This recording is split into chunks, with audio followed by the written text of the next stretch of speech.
Both poverty and riches are the offspring of thought. Chapter 2. Thoughts are things. The man who thought his way into partnership with Thomas A. Edison. Truly, thoughts are things, and powerful things, when they are mixed with definiteness of purpose, persistence, and a burning desire for their translation into riches or other material objects. Some years ago, Edwin C. Barnes discovered how true it is that you really can think and grow rich. His discovery did not come about at one sitting. It came little by little, beginning with a burning desire to become a business associate of the great Thomas Edison. One of the chief characteristics of Barnes' desire was that it was definite. He wanted to work with Edison, not for him. Pay close attention to the story of how he turned his desire into reality, and you'll have a better understanding of the principles that lead to riches. When this desire, or this thought, first flashed into his mind, he was in no position to act upon it. Two problems stood in his way. He did not know Mr. Edison, and he did not have enough money to buy a train ticket to West Orange, New Jersey, where the famed Edison Laboratory was located. These problems would have discouraged the majority of people from making any attempt to carry out the desire. But his was no ordinary desire. The Inventor and the Tramp. Edwin C. Barnes presented himself at Mr. Edison's laboratory and announced that he had come to go into business with the inventor. Years later, in speaking about that first meeting, Mr. Edison said about Barnes, "He stood there before me looking like an ordinary tramp, but there was something in the expression of his face which conveyed the impression that he was determined to get what he had come after.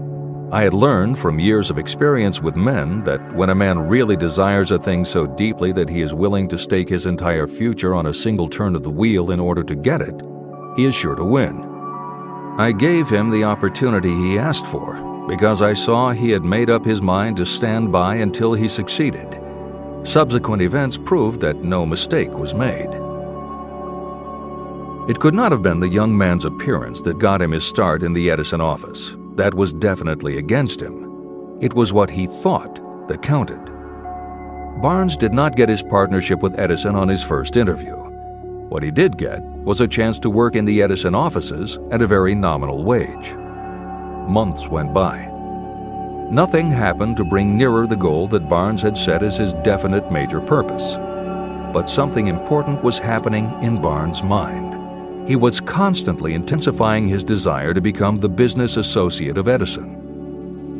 Psychologists have correctly said, when one is truly ready for a thing, it puts in its appearance. Barnes was ready for a business association with Edison, and he was determined to remain ready until he got what he was seeking.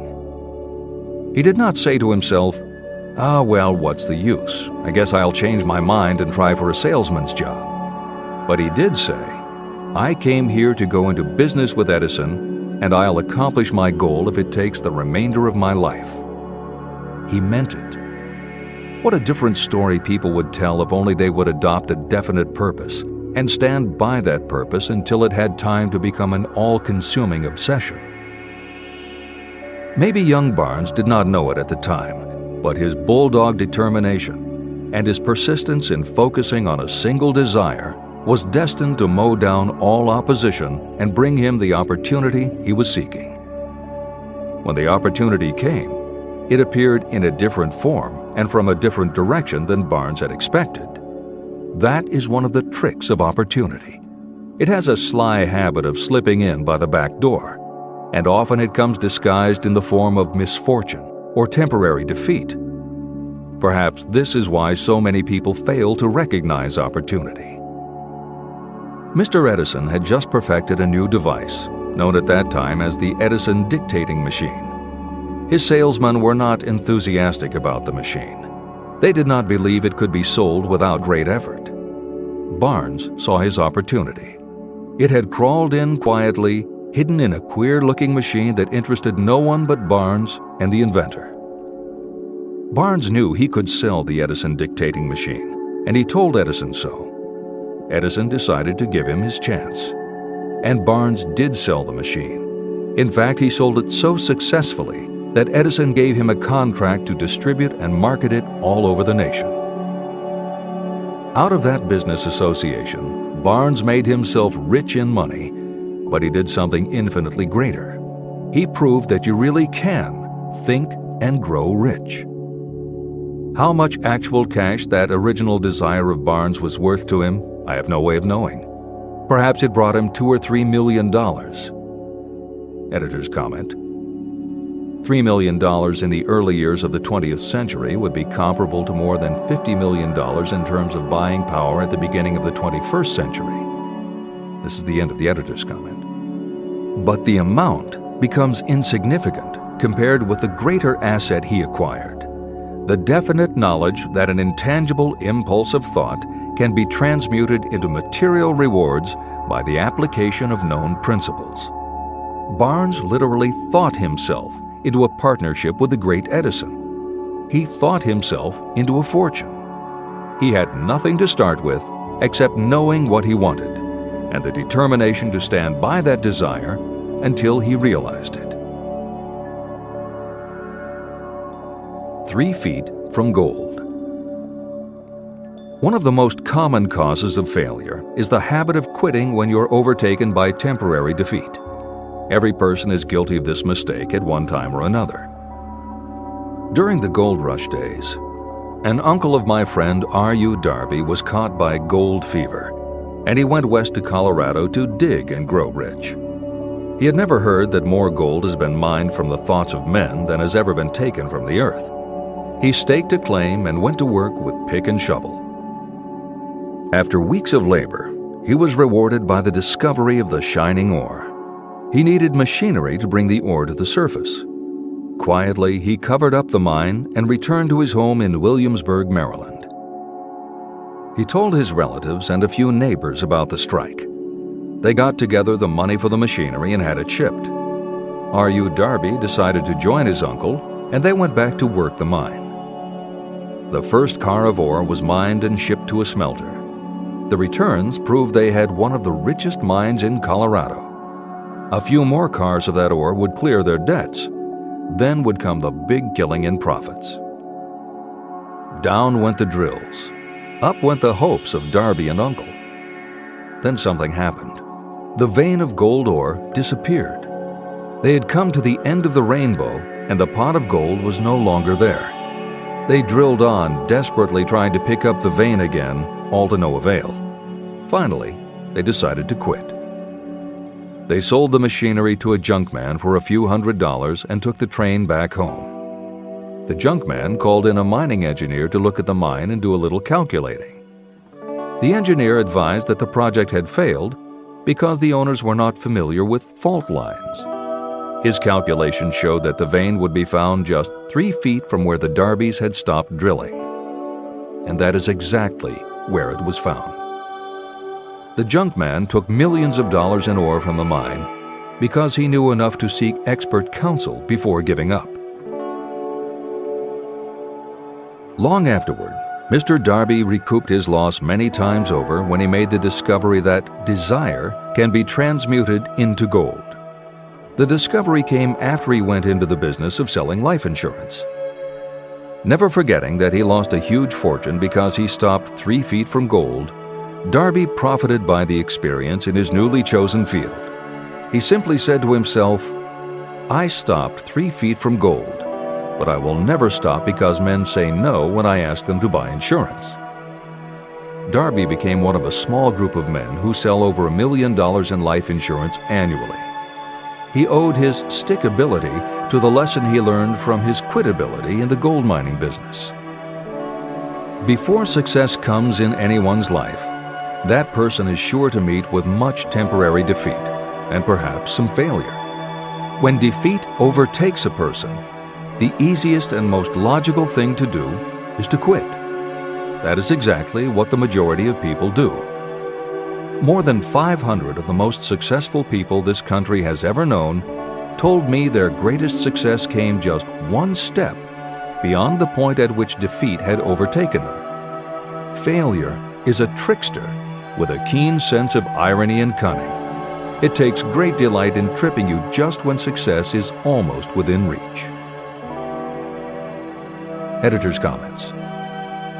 Napoleon Hill's creed, "Every failure brings with it the seed of an equivalent success," was the inspiration for entrepreneur and motivational speaker Wayne Allen Root to write his book, The Joy of Failure. Published in the late 1990s, it not only tells Wayne's personal story of using his failures as stepping stones to success, he also recounts stories from other successful people, which prove that the rich and famous got to be that way only because of what they learned from their failures. People such as Jack Welch, the hugely successful CEO of General Electric, who early in his career failed dramatically when a plastics plant for which he was responsible blew up. Billionaire Charles Schwab was a failure at school and university, flunking basic English twice due to a learning disability, and then failed on Wall Street more than once before he thought of the idea that grew to make him very rich indeed. Sylvester Stallone, Bruce Willis, Oprah Winfrey, Bill Clinton, Stephen Jobs, Donald Trump, and a host of other equally well-known achievers all had to fail in order to learn the lessons that ultimately made them successes. Every one of them was a failure, but none of them was defeated. Charles F. Kettering, who patented more than 200 inventions including the automobile ignition, the spark plug, Freon for air conditioners, and the automatic transmission, said, "From the time a person is 6 years old until he graduates from college, he has to take 3 or 4 examinations a year. If he flunks once, he is out. But an inventor is almost always failing. He tries and fails maybe 1,000 times. If he succeeds once, then he's in." These two things are diametrically opposite. We often say that the biggest job we have is to teach a newly hired employee how to fail intelligently. We have to train him to experiment over and over and to keep on trying and failing until he learns what will work. Failures are just practice shots. This is the end of the editor's comment.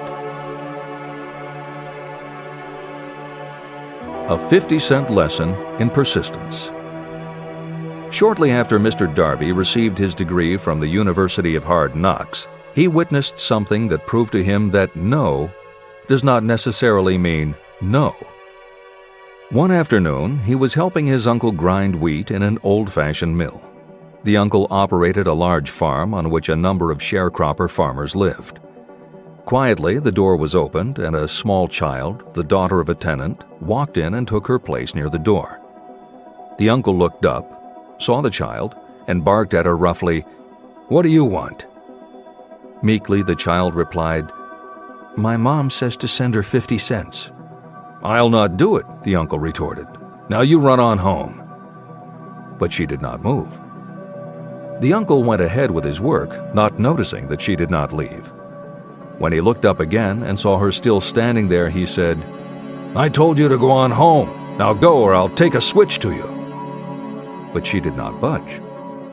The uncle dropped a sack of grain he was about to pour into the mill hopper and started toward the child. Darby held his breath. He knew his uncle had a fierce temper.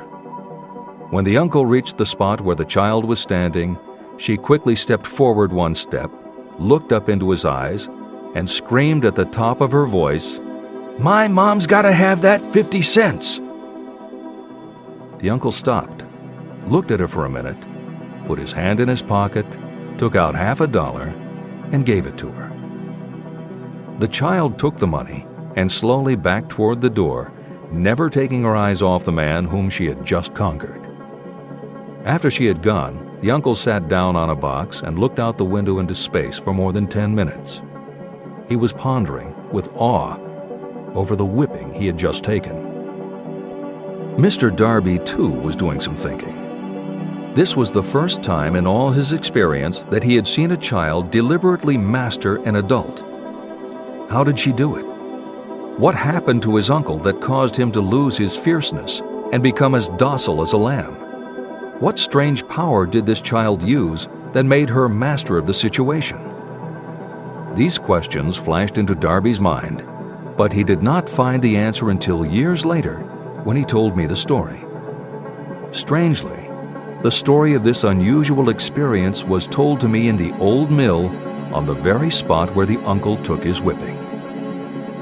As we stood there in that musty old mill, Mr. Darby repeated the story and finished by asking, "What can you make of it? What strange power did that child use that so completely whipped my uncle?" The answer to his question will be found in the principles described in this book.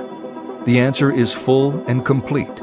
It contains enough details and instructions for you to understand and apply the same force that the little child accidentally stumbled upon. Keep your mind alert, and you will learn exactly what strange power came to the rescue of the child. You may catch a glimpse of the power in this chapter, or it may flash into your mind in some later chapter. If you stay alert to the possibility, somewhere you will find the idea that will quicken your receptive powers and place at your command this same irresistible power.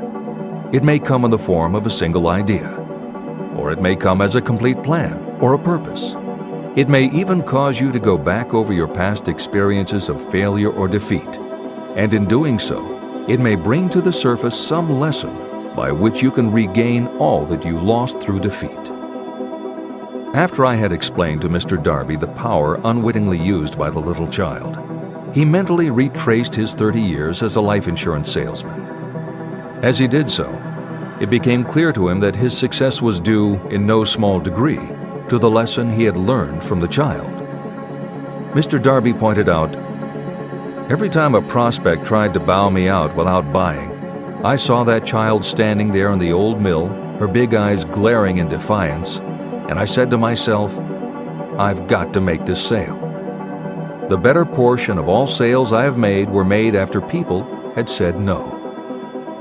He also recalled his mistake in having stopped only 3 feet from gold. "But," he said, "that experience was a blessing in disguise. It taught me to keep on keeping on, no matter how hard the going may be. A lesson I needed to learn before I could succeed in anything." Mr. Darby's experiences were commonplace and simple enough, yet they held the answer to his destiny in life. In fact, to him the experiences were as important as life itself, and he was able to profit from these 2 important experiences because he analyzed them and found the lesson they taught. But what if you don't see the events of your life as being experiences of such profound significance?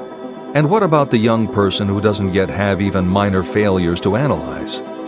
Where and how will they learn the art of converting defeats into the stepping stones to opportunity?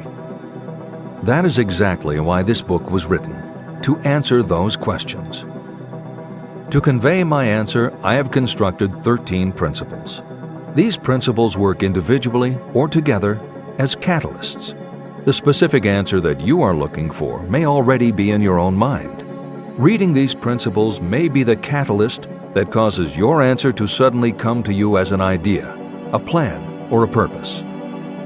One sound idea is all you need to achieve success. These 13 principles contain the best and most practical ways and means of creating ideas. Success consciousness. Before I go any further in the description of these principles, you should know this. When riches begin to come, they come so quickly and in such great abundance that you will wonder where they've been hiding during all those lean years. This is an astounding statement, especially when you take into consideration the popular belief that riches come only to those who work hard and long. When you begin to think and grow rich, you will observe that riches begin with a state of mind, with definiteness of purpose, with little or no hard work. What you need to know now is how to acquire the state of mind that will attract riches. I spent 25 years researching the answer to that question because I, too, wanted to know how wealthy men become that way. What you will learn is that as soon as you master the principles of this philosophy and begin to apply those principles, your financial status will begin to improve. Everything you touch will begin to transmute itself into an asset for your benefit. Impossible? Not at all. One of the main weaknesses the average person suffers is too much familiarity with the word impossible. We know all the rules that will not work. We know all the things that cannot be done. This book was written for those who seek the rules that have made others successful and are willing to stake everything on those rules. Success comes to those who become success conscious. Failure comes to those who allow themselves to become failure conscious. The object of this book is to help you learn the art of changing your mind from failure consciousness to success consciousness. Another weakness is the habit of measuring everything and everyone by your own impressions and beliefs. Some of you reading this will have trouble believing that you can think and grow rich because your thought habits have been steeped in poverty, misery, failure, and defeat. This kind of thinking reminds me of the story about the man who came from China to study at the University of Chicago. One day, President Harper met this young man on campus and stopped to chat with him for a few minutes. He asked what had impressed him as being the most noticeable characteristic of the American people. "Why," the student exclaimed, "the unusual shape of your eyes." It's all a matter of perspective and habit. The same is true of your belief in what a person can achieve. If you have formed the habit of seeing life only from your own perspective, you may make the mistake of believing that your limitations are in fact the proper measure of limitations. The impossible Ford V8 motor. When Henry Ford decided to produce his famous V8 motor, he chose to build an engine with the entire 8 cylinders cast in one block. Ford instructed his engineers to produce a design for the engine. The design was drawn up on paper, but the engineers agreed to a man that it was simply impossible to cast an 8-cylinder engine block in one piece. Ford said, "Produce it anyway." But they replied, "It's impossible." "Go ahead," Ford commanded, "and stay on the job until you succeed, no matter how much time is required." So the engineers went ahead. 6 months went by. Nothing happened. Another 6 months passed, and still nothing. The engineers tried every conceivable plan to carry out the orders, but the thing seemed out of the question. Impossible. At the end of the year, Ford again checked with his engineers, and again they told him they had found no way to carry out his orders. "Go right ahead," said Ford. "I want it, and I'll have it." They went ahead. And then, as if by a stroke of magic, the secret was discovered. The Ford determination had won once more. Henry Ford was a success because he understood and applied the principles of success. One of these principles is desire, knowing clearly what you want. Remember this Ford story as you continue reading this book. Pick out the lines in which the secrets of his stupendous achievement have been described. If you do this, if you can put your finger on those particular principles that made Henry Ford rich, you may equal his achievements in almost any calling for which you are suited. Editor's comments. To those readers who may interpret Ford's actions as nothing more than obstinacy, the editors would point out that he was employing a technique that has become a common part of strategic planning in many industries, including aerospace, computers, medicine, and the military. When launching large, complicated, long-term projects, the planners often know that at certain points along the way, they will need components that simply do not yet exist. The fact that at the beginning there is no way to get from A to B does not deter them. There are many parts of the project they can get started on now, and they just assume that by the time they get to the point where they will need a technology or a device, they will have solved the problem of making it, and they have been proven right time and again. Stated simply, the technique is to clearly know what you want to accomplish, have faith in your ability to do it, and persist until you have accomplished your goal. This is the end of the editor's comments. Why you are the master of your fate. When the famed English poet William Henley wrote the prophetic lines, "I am the master of my fate, I am the captain of my soul," He should have informed us that the reason we are the masters of our fate, the captains of our souls, is that we have the power to control our thoughts. He should have told us that it is because in some way our brains become magnetized with the dominating thoughts that we hold in our minds. And it is as though our magnetized minds attract to us the forces, the people, and the circumstances of life that are in sync with our dominating thoughts. He should have told us that before we can accumulate riches in great abundance, we must magnetize our minds with intense desire for riches. That we must become money conscious until the desire for money drives us to create definite plans for acquiring it. But being a poet, Henley contented himself by stating a great truth in poetic form, leaving those who followed him to interpret the philosophical meaning of his lines. Little by little, the truth has unfolded itself, until I have come to know with certainty that the principles described in this book hold the secret of mastery over our economic fate. Principles that can change your destiny. We are now ready to examine the first of these principles.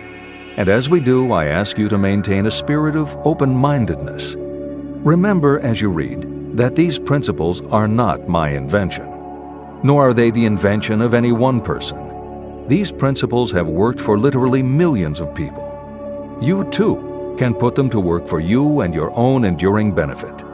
You will find it easy, not hard to do. Some years ago, I delivered the commencement address at Salem College in Salem, West Virginia. I emphasized with so much intensity the need to have a burning desire that one of the members of the graduating class became completely convinced and made it a cornerstone of his own philosophy. That young man became a congressman and an important factor in President Franklin D. Roosevelt's administration. He wrote me a letter in which he so clearly stated his opinion of the principle of desire outlined in the next chapter that I have chosen to publish his letter as an introduction to that chapter. It gives you an idea of the rewards to come. My dear Napoleon, my service as a member of Congress having given me an insight into the problems of men and women, I am writing to offer a suggestion which may become helpful to thousands of worthy people. In 1922, you delivered the commencement address at Salem College when I was a member of the graduating class. In that address, you planted in my mind an idea which has been responsible for the opportunity I now have to serve the people of my state, and will be responsible in a very large measure for whatever success I may have in the future. I recall, as though it were yesterday, the marvelous description you gave of the method by which Henry Ford, with but little schooling, without a dollar, with no influential friends, rose to great heights. I made up my mind then, even before you had finished your speech, that I would make a place for myself, no matter how many difficulties I had to surmount. Thousands of young people will finish their schooling this year and within the next few years. Every one of them will be seeking just such a message of practical encouragement as the one I received from you. They will want to know where to turn, what to do to get started in life. You can tell them, because you have helped to solve the problems of so many, many people. There are thousands of people in America today who would like to know how they can convert ideas into money. People who must start from scratch without finances and recoup their losses. If anyone can help them, you can. If you publish the book, I would like to own the first copy that comes from the press, personally autographed by you. With best wishes, believe me, cordially yours, Jennings Randolph. Since that time in 1922, I watched Jennings Randolph rise to become one of the nation's leading airline executives, a great inspirational speaker, and a United States Senator from West Virginia. 35 years after I made that speech, it was my pleasure to return to Salem College in 1957 and deliver the baccalaureate sermon. At that time, I received an honorary Doctor of Literature degree from Salem College. Editor's comments.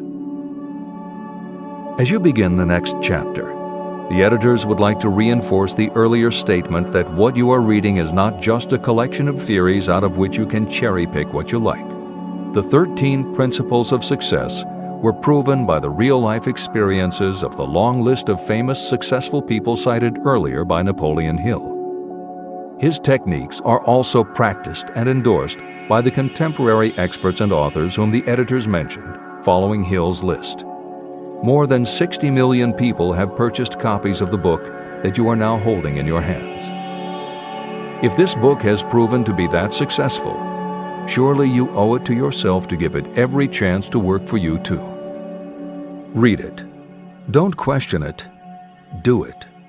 If you don't, if you think that you know better than Napoleon Hill, if you decide to pick and choose the parts that you will believe or follow, then if you don't succeed, you will never know if your failure lies with this book or with you. This is the end of the editor's comments.